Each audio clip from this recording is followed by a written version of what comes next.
50 grand. A short story by Ernest Hemingway. How are you going yourself, Jack? I asked him. You seen this, Walcott, he says. Just in the gym. Well, Jack says, I'm going to need a lot of luck with that boy. He can't hit you, Jack Soldier said. I wish to hell he couldn't. He couldn't hit you with a handful of bird shot. Bird shot be all right, Jack says. I wouldn't mind bird shot any. He looks easy to hit, I said. Sure, Jack says, he ain't going to last long. He ain't going to last like you and me, Jerry, but right now he's got everything. You'll left-hand him to death. Maybe, Jack says. Sure. I got a chance to. Handle him like you handled Kid Lewis. Kid Lewis, Jack said. That kike. The three of us, Jack Brennan, Soldier Bartlett, and I were in Handley's. There were a couple of broads sitting at the next table to us. They had been drinking. What do you mean, Keek, one of the broads says.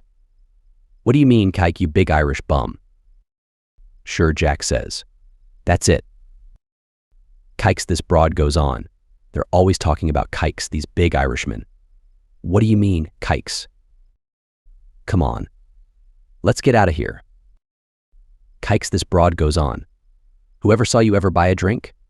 Your wife sews your pockets up every morning. These Irishmen and their kikes. Ted Lewis could lick you too. Sure, Jack says. And you give away a lot of things free too, don't you? We went out. That was Jack. He could say what he wanted to when he wanted to say it.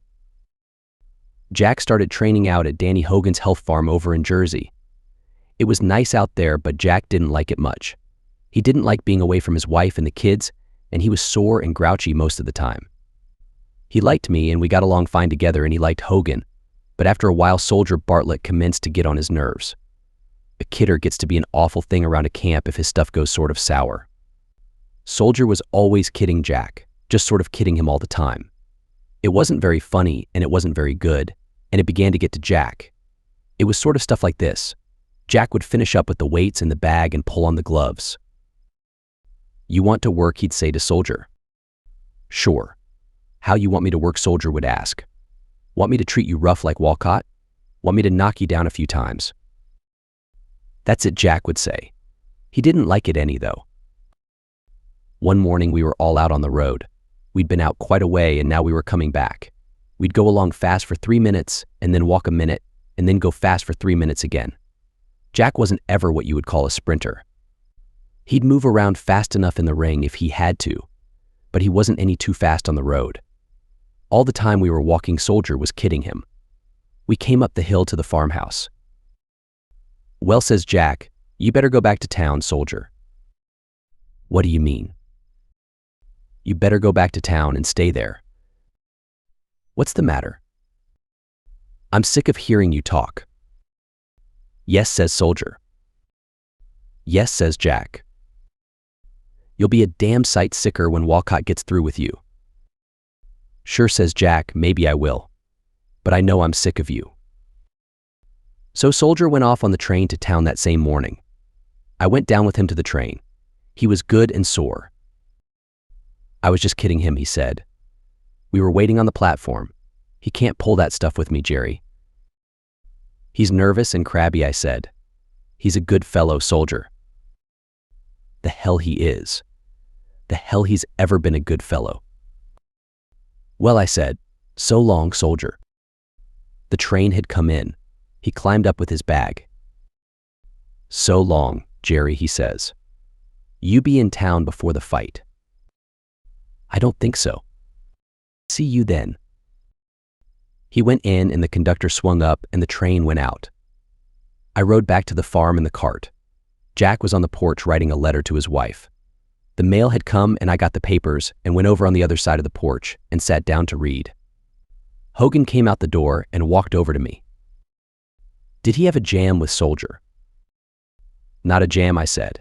He just told him to go back to town. I could see it coming, Hogan said. He never liked Soldier much. No, he don't like many people. He's a pretty cold one, Hogan said. Well, he's always been fine to me. Me too, Hogan said.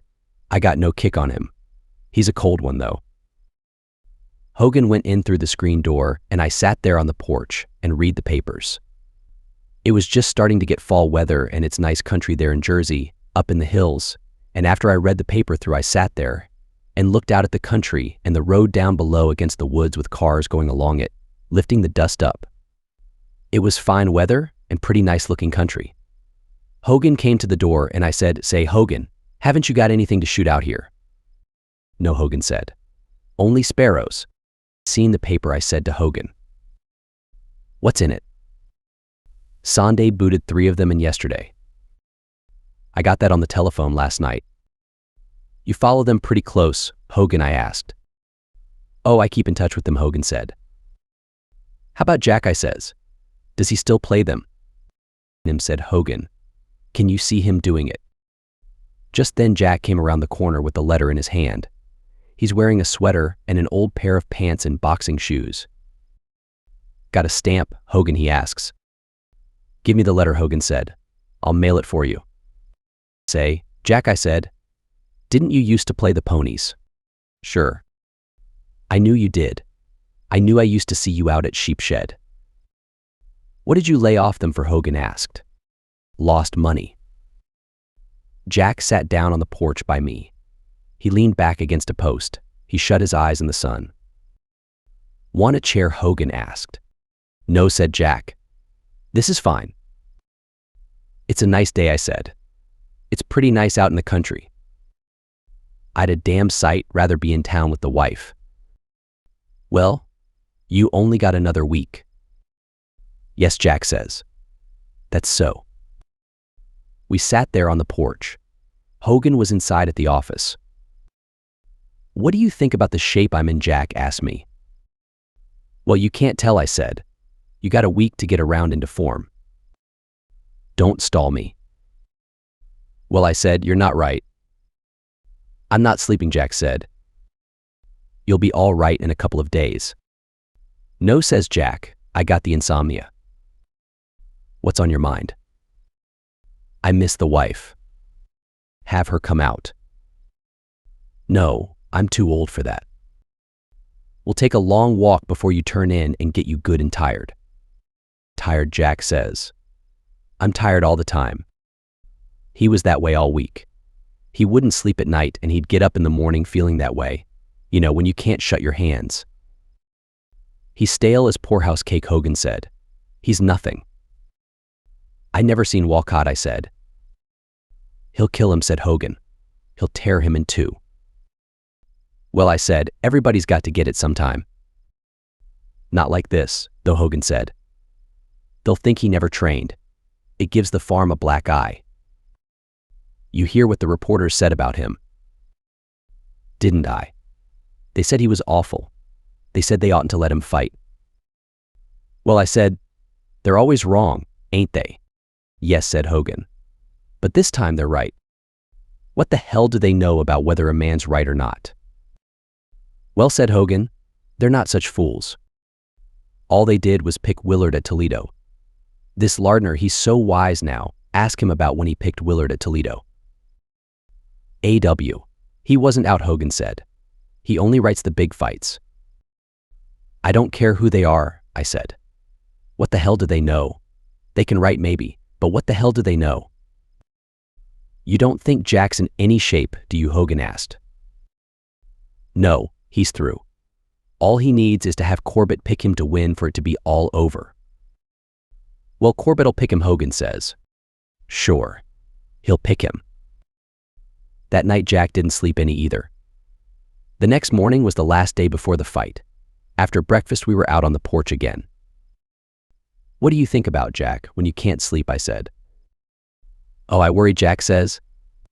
"I worry about property I got up in the Bronx. I worry about property I got in Florida. I worry about the kids. I worry about the wife. Sometimes I think about fights. I think about that kike Ted Lewis, and I get sore. I got some stocks and I worry about them. What the hell don't I think about?" "Well," I said, "tomorrow night it'll all be over."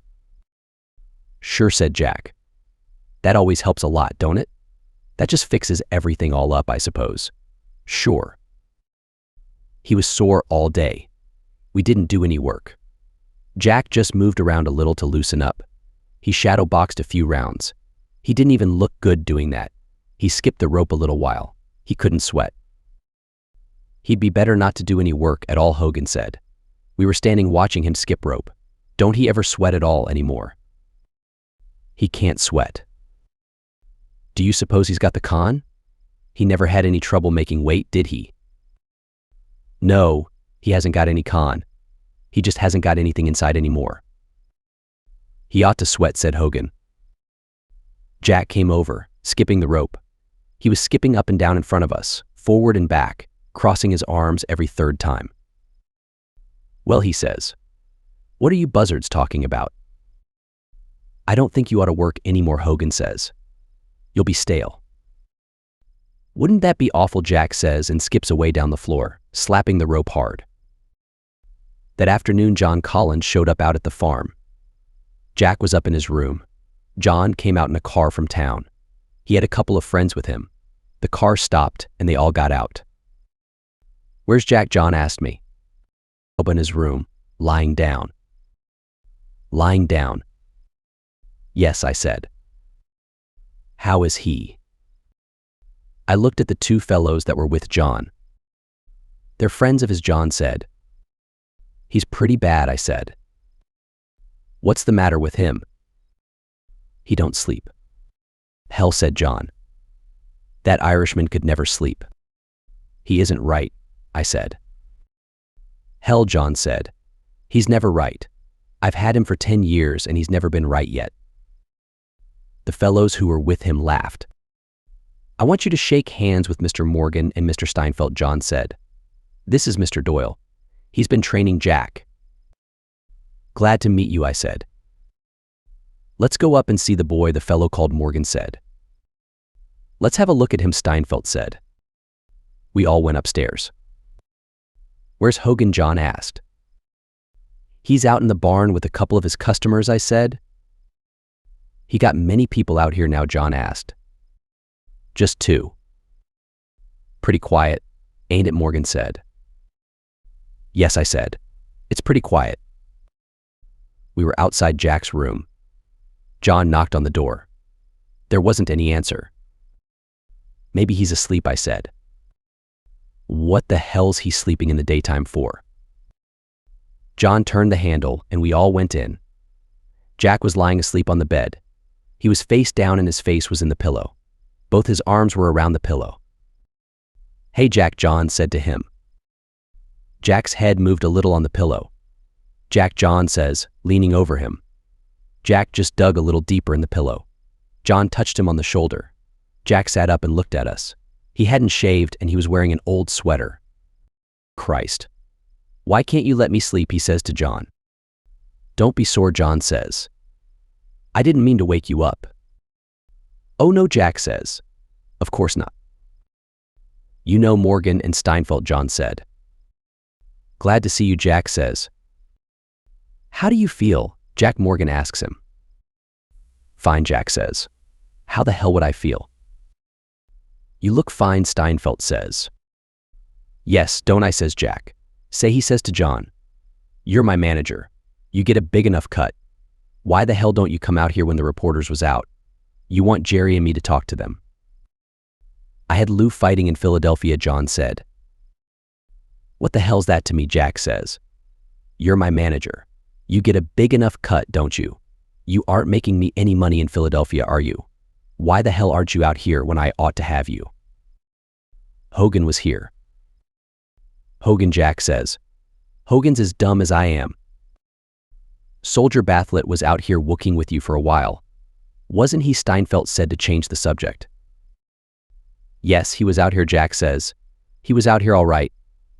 Say, Jerry, John said to me. Would you go and find Hogan and tell him we want to see him in about half an hour? Sure, I said. Why the hell can't he stick around? Jack says. Stick around, Jerry. Morgan and Steinfeld looked at each other. Quiet down, Jack, John said to him. I better go find Hogan, I said. All right, if you want to go, Jack says. None of these guys are going to send you away, though. I'll go find Hogan, I said. Hogan was out in the gym in the barn. He had a couple of his health farm patients with the gloves on. They neither one wanted to hit the other, for fear the other would come back and hit him. That'll do, Hogan said when he saw me come in. You can stop the slaughter. You gentlemen take a shower and Bruce will rub you down. They climbed out through the ropes and Hogan came over to me. John Collins is out with a couple of friends to see Jack, I said. I saw them come up in the car. Who are the two fellows with John? They're what you call wise boys, Hogan said. Don't you know them too? No, I said. That's Happy Steinfeld and Lou Morgan. They got a pool room. I've been away a long time, I said.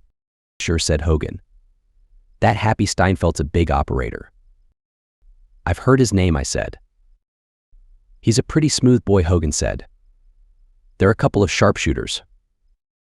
Well, I said, they want to see us in half an hour. You mean they don't want to see us until a half an hour? That's it. Come on in the office, Hogan said. To hell with those sharpshooters. After about 30 minutes or so, Hogan and I went upstairs. We knocked on Jack's door. They were talking inside the room. Wait a minute, somebody said. To hell with that stuff, Hogan said. When you want to see me, I'm down in the office. We heard the door unlock. Steinfeld opened it. Come on in, Hogan, he says. We're all going to have a drink. Well, says Hogan, that's something. We went in. Jack was sitting on the bed. John and Morgan were sitting on a couple of chairs. Steinfeld was standing up. You're a pretty mysterious lot of boys, Hogan said. Hello, Danny, John says. Hello, Danny, Morgan says and shakes hands. Jack doesn't say anything. He just sits there on the bed. He ain't with the others. He's all by himself. He was wearing an old blue jersey and pants and had on boxing shoes. He needed a shave. Steinfeld and Morgan were dressers. John was quite a dresser too. Jack sat there looking Irish and tough. Steinfeld brought out a bottle and Hogan brought in some glasses and everybody had a drink. Jack and I took one and the rest of them went on and had 2 or 3 each. Better save some for your ride back, Hogan said. Don't you worry. We got plenty, Morgan said. Jack hadn't drunk anything since the one drink. He was standing up and looking at them. Morgan was sitting on the bed where Jack had sat. Have a drink, Jack John said and handed him the glass and the bottle. No, Jack said. I never liked to go to these wakes. They all laughed. Jack didn't laugh. They were all feeling pretty good when they left. Jack stood on the porch when they got into the car.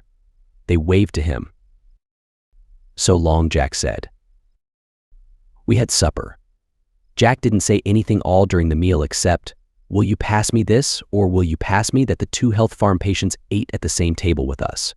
They were pretty nice fellows. After we finished eating, we went out on the porch. It was dark early. Like to take a walk? Jerry Jack asked. Sure, I said. We put on our coats and started out. It was quite a way down to the main road, and then we walked along the main road about 1.5 miles. Cars kept going by and we would pull out to the side until they were passed. Jack didn't say anything.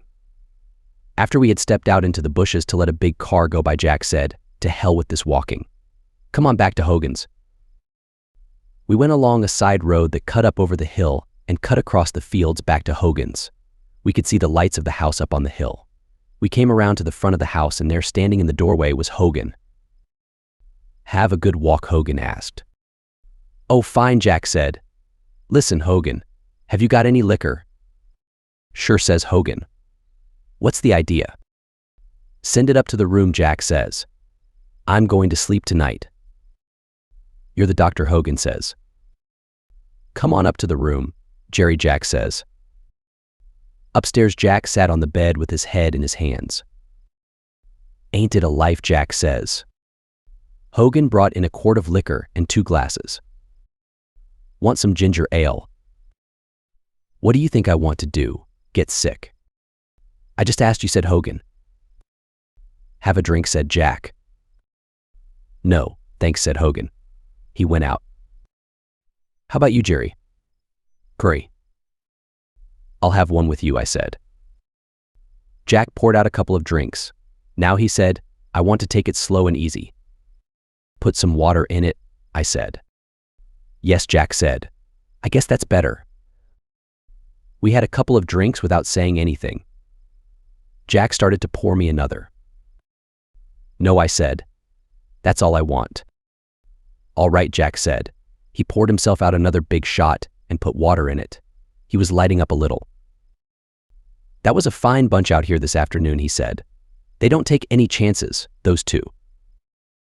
Then a little later, well, he says, they're right. What the hell's the good in taking chances? Don't you want another, Jerry, he said. Come on, drink along with me.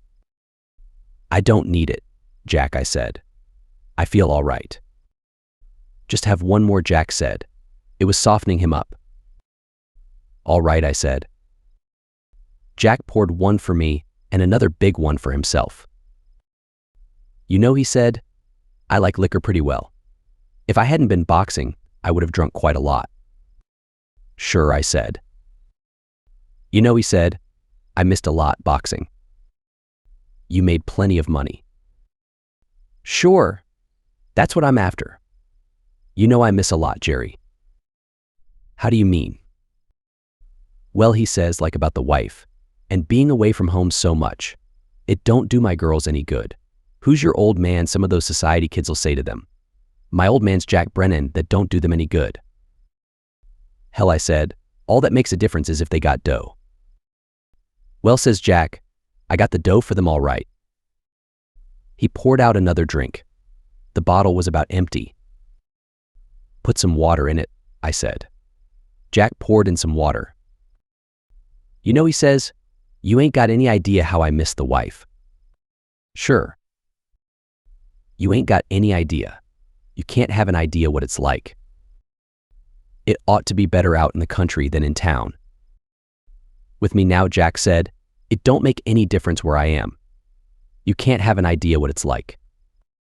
Have another drink. B. Am I getting soused? Do I talk funny?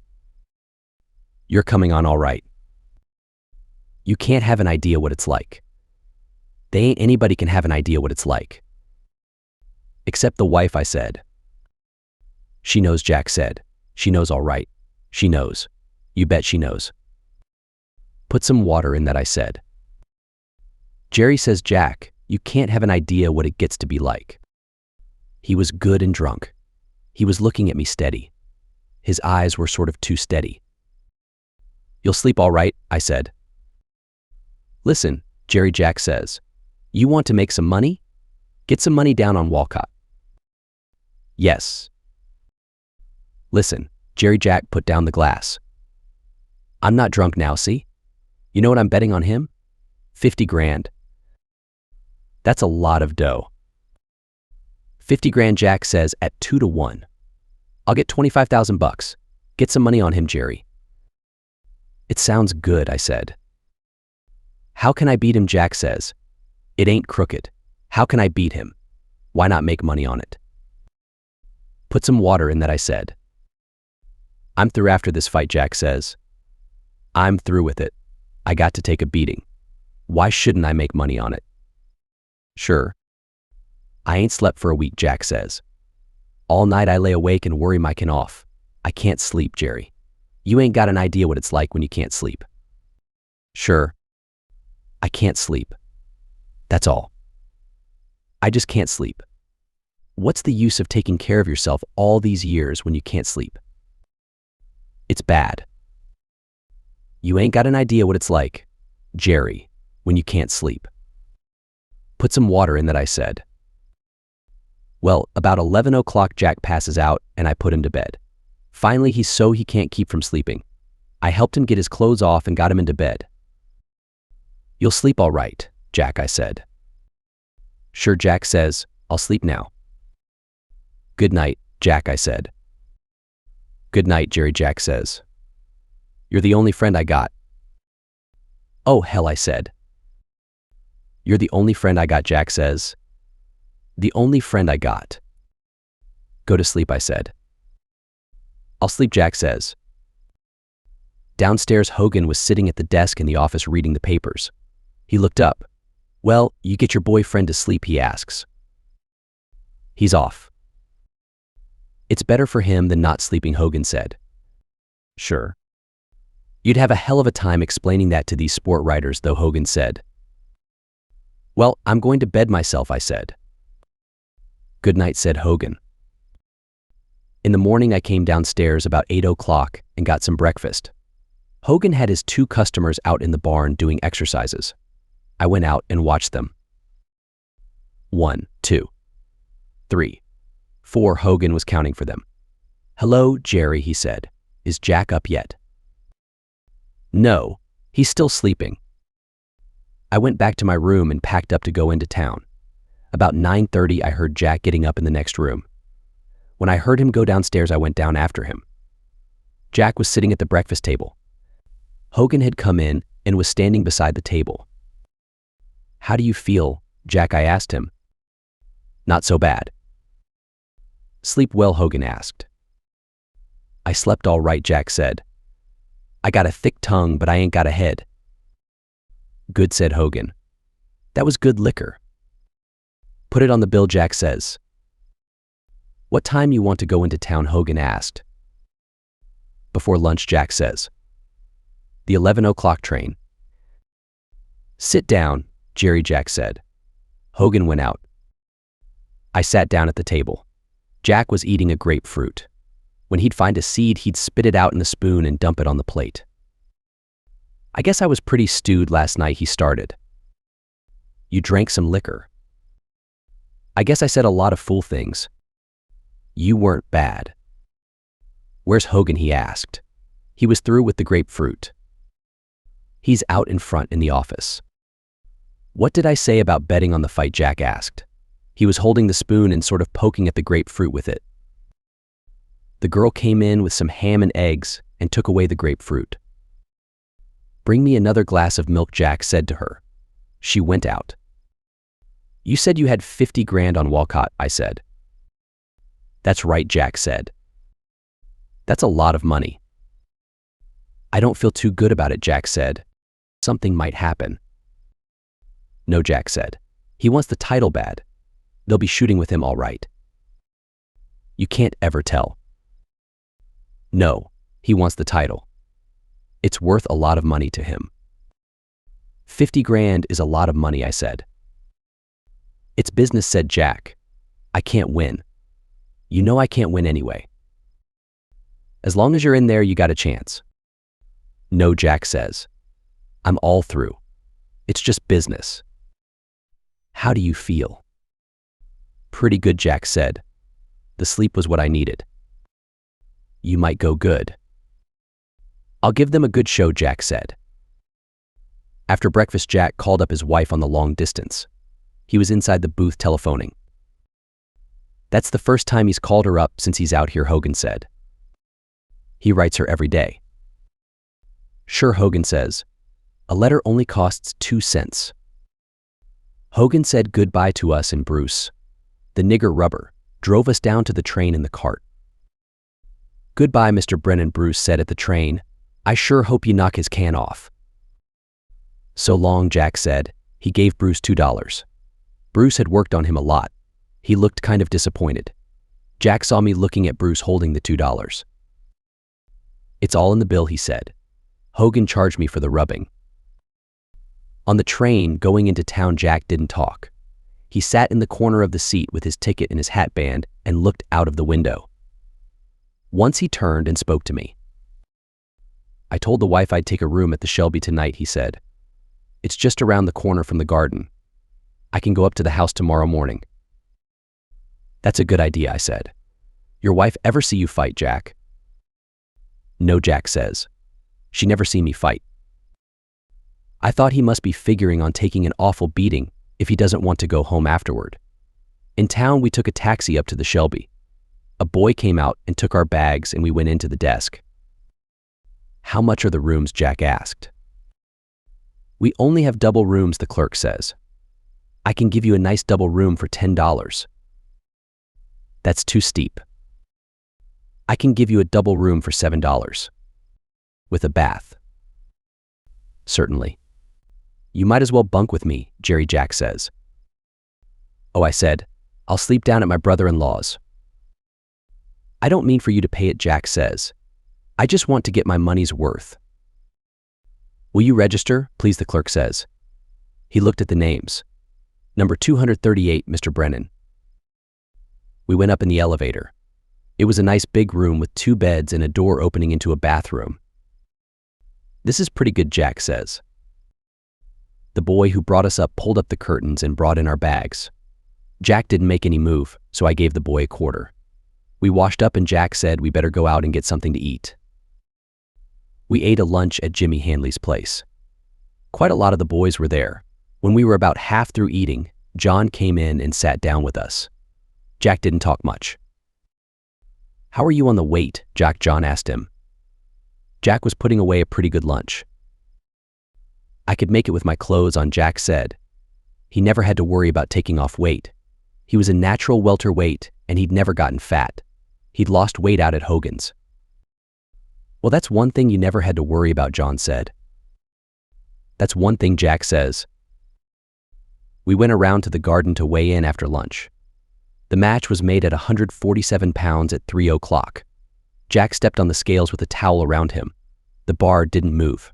Walcott had just weighed and was standing with a lot of people around him. Let's see what you weigh, Jack Friedman, Walcott's manager said. All right, weigh him, then Jack jerked his head toward Walcott. Drop the towel, Friedman said. What do you make it, Jack asked the fellows who were weighing. 143 pounds, the fat man who was weighing said. You're down fine, Jack Friedman says. Weigh him, Jack says. Walcott came over. He was a blonde with wide shoulders and arms like a heavyweight. He didn't have much legs. Jack stood about half a head taller than he did. Hello, Jack, he said. His face was plenty marked up. Hello, said Jack. How you feel? Good, Walcott says. He dropped the towel from around his waist and stood on the scales. He had the widest shoulders and back you ever saw. 146 pounds and 12 ounces. Walcott stepped off and grinned at Jack. Well, John says to him, Jack's spotting you about 4 pounds. More than that when I come in, Kid, Walcott says. I'm going to go and eat now. We went back and Jack got dressed. He's a pretty tough-looking boy, Jack says to me. He looks as though he'd been hit plenty of times. Oh yes, Jack says. He ain't hard to hit. Where are you going, John asked when Jack was dressed. Back to the hotel, Jack says. You looked after everything. Yes, John says. It's all looked after. I'm going to lie down a while, Jack says. I'll come around for you about 6:45 and we'll go and eat.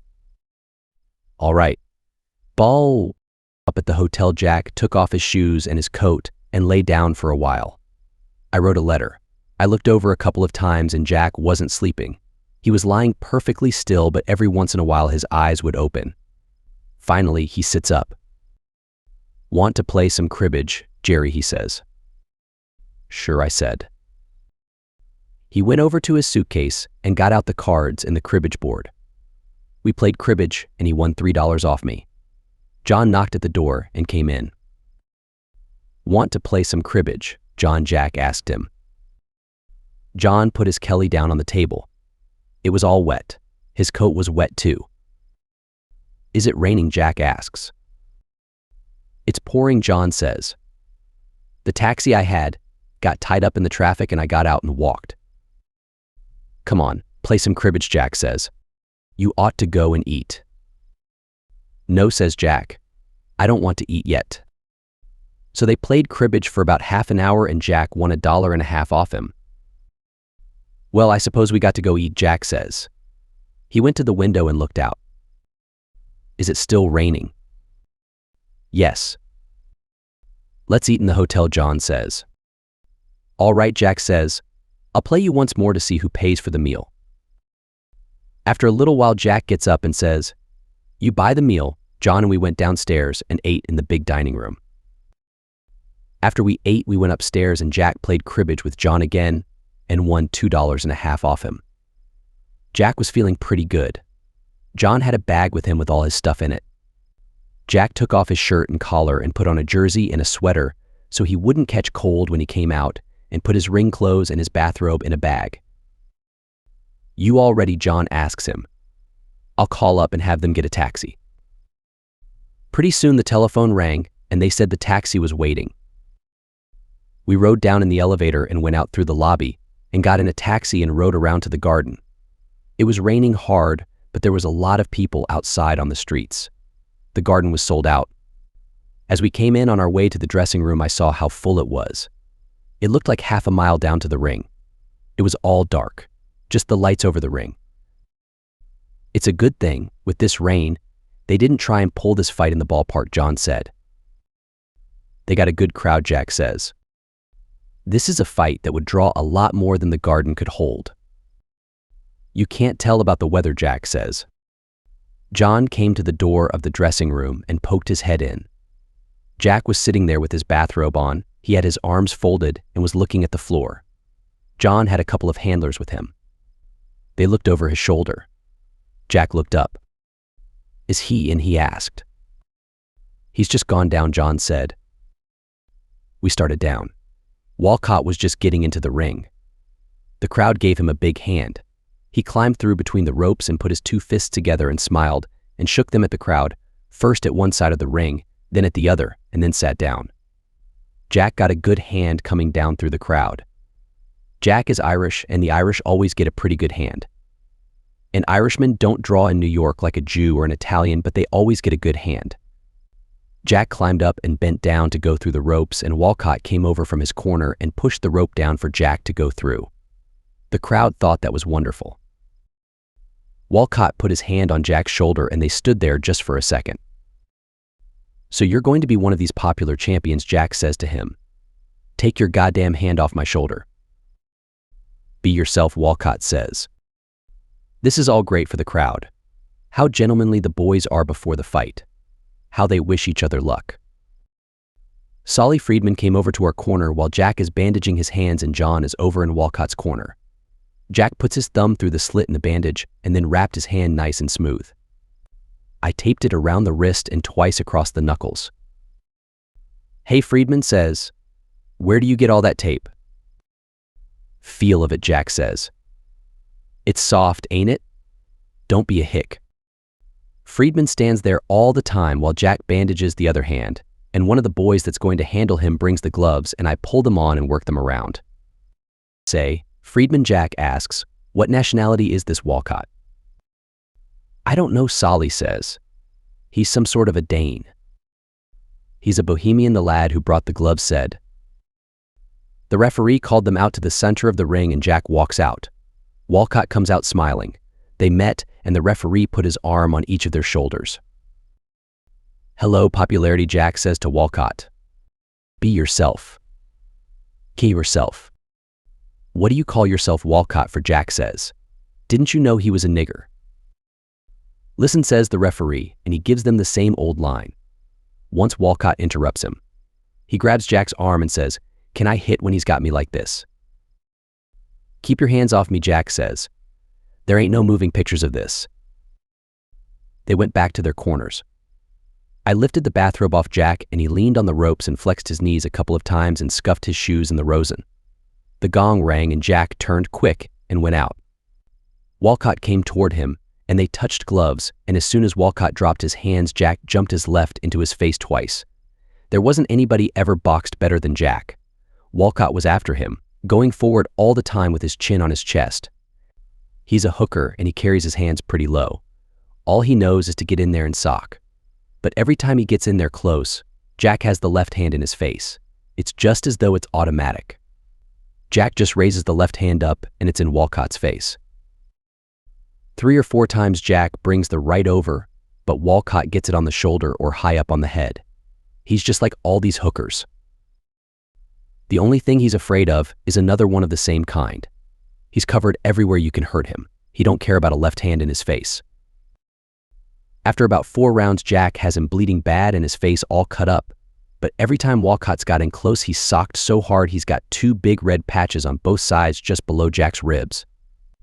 Every time he gets in close, Jack ties him up, then gets one hand loose and uppercuts him, but when Walcott gets his hands loose, he socks Jack in the body so they can hear it outside in the street. He's a socker. It goes along like that for 3 rounds more. They don't talk any. They're working all the time. We worked over Jack plenty too, in between the rounds. He don't look good at all, but he never does much work in the ring. He don't move around much, and that left hand is just automatic. It's just like it was connected with Walcott's face, and Jack just had to wish it in every time. Jack is always calm and close, and he doesn't waste any juice. He knows everything about working in close too, and he's getting away with a lot of stuff. While they were in our corner, I watched him tie Walcott up, get his right hand loose, turn it, and come up with an uppercut that got Walcott's nose with the heel of the glove. Walcott was bleeding bad and leaned his nose on Jack's shoulder so as to give Jack some of it too, and Jack sort of lifted his shoulder sharp and caught him against the nose, and then brought down the right hand and did the same thing again. Walcott was sore as hell. By the time they'd gone 5 rounds, he hated Jack's guts. Jack wasn't sore, that is. He wasn't any sorer than he always was. He certainly did use to make the fellows he fought hate boxing. That was why he hated Kid Lewis so. He never got the kid's goat. Kid Lewis always had about 3 new dirty things Jack couldn't do. Jack was as safe as a church all the time he was in there, as long as he was strong. He certainly was treating Walcott rough. The funny thing was, it looked as though Jack was an open classic boxer. That was because he had all that stuff too. After the 7th round, Jack says, "My left's getting heavy." From then, he started to take a beating.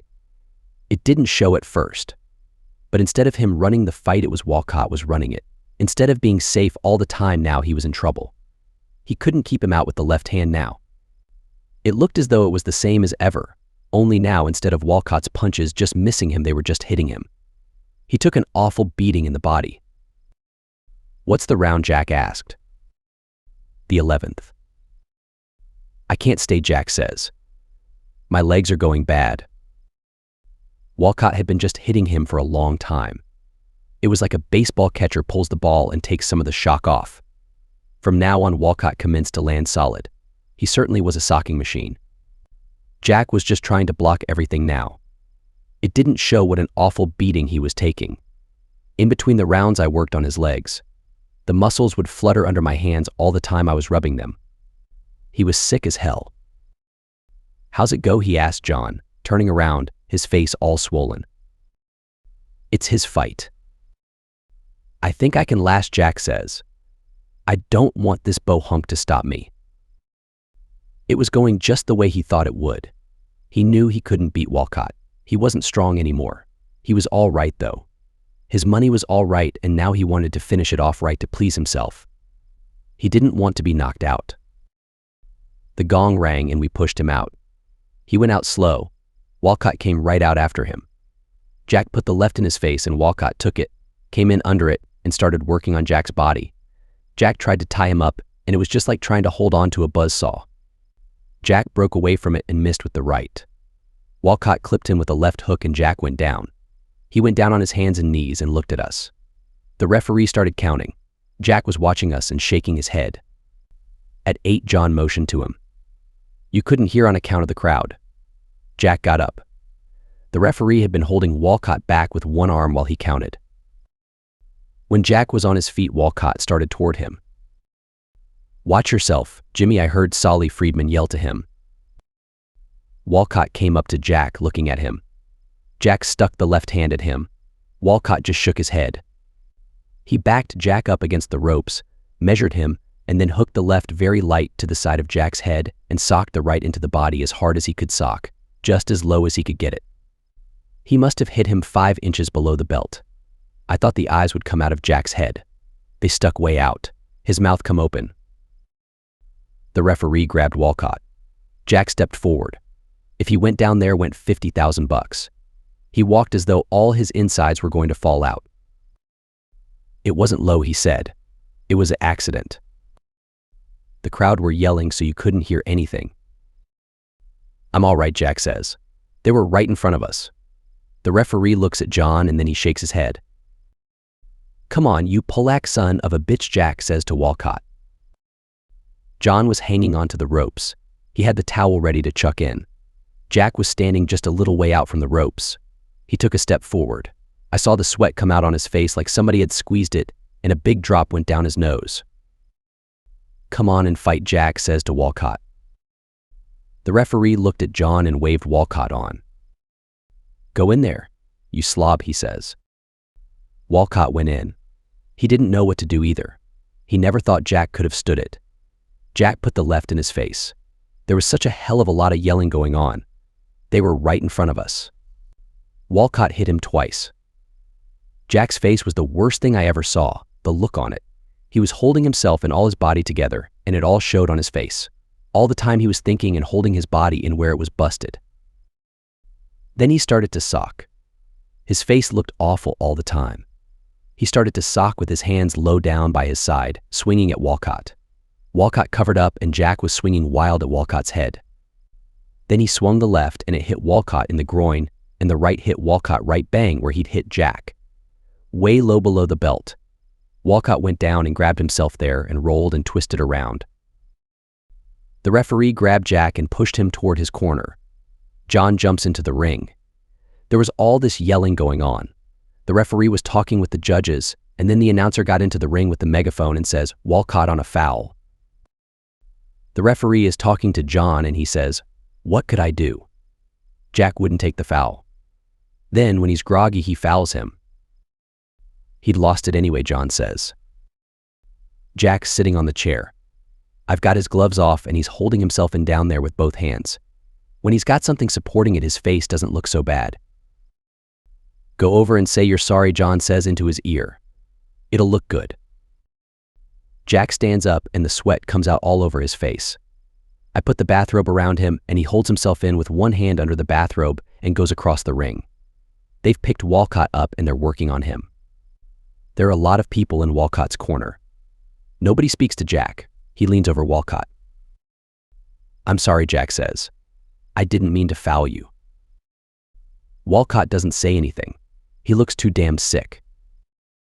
"Well, you're the champion now," Jack says to him. "I hope you get a hell of a lot of fun out of it." "Leave the kid alone," Solly Friedman says. "Hello, Solly," Jack says. "I'm sorry I fouled your boy." Friedman just looks at him. Jack went to his corner walking that funny jerky way, and we got him down through the ropes and through the reporters' tables and out down the aisle. A lot of people want to slap Jack on the back. He goes out through all that mob in his bathrobe to the dressing room. It's a popular win for Walcott. That's the way the money was bet in the garden.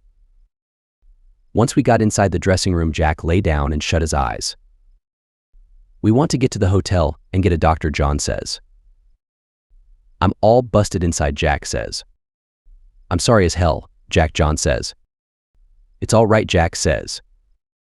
He lies there with his eyes shut. "They certainly tried a nice double cross," John said. "Your friends Morgan and Steinfeld," Jack said. "You got nice friends." He lies there, his eyes are open now. His face has still got that awful drawn look. "It's funny how fast you can think when it means that much money," Jack says.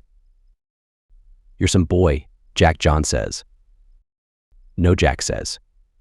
"It was nothing." The end. Best audiobooks for free. Hopes that you have enjoyed this production of 50 Grand by Ernest Hemingway.